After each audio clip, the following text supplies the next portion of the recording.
Alain, propos sur la religion.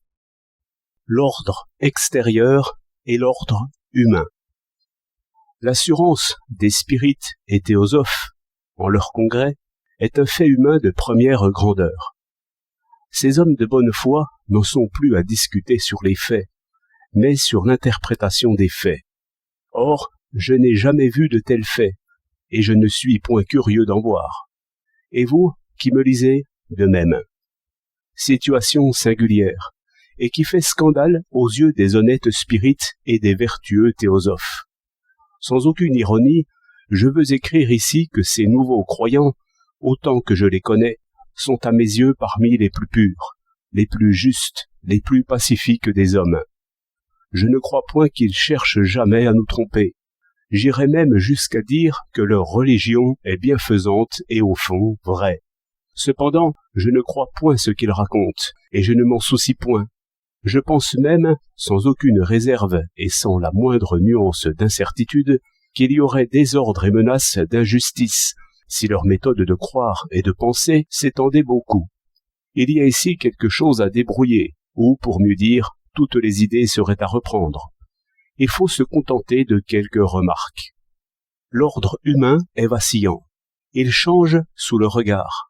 Si je ris à l'enfant, il me rit. L'importance jette le timide hors de lui-même. La grâce le rassure. Si je pardonne à mon ennemi, je n'ai plus d'ennemi.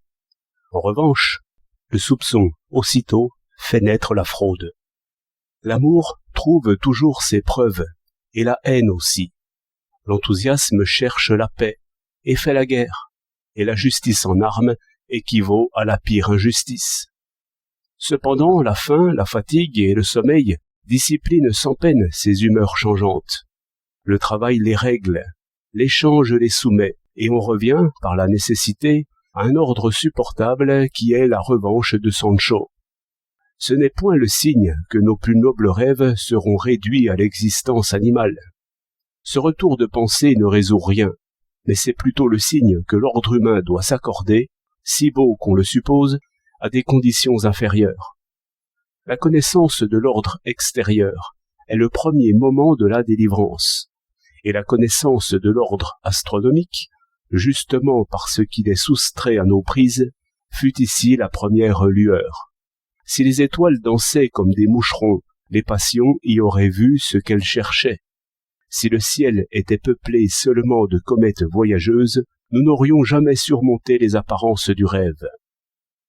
Quel long travail, quelle suite d'observations concordantes et de prédictions universellement constatées pour en arriver à comprendre la marche des planètes dans ce monde ordonné. Que d'archives et de patience, que de vaines rêveries, que d'espérances trompées. Quelle fortune aussi pour le levier, le treuil et la balance.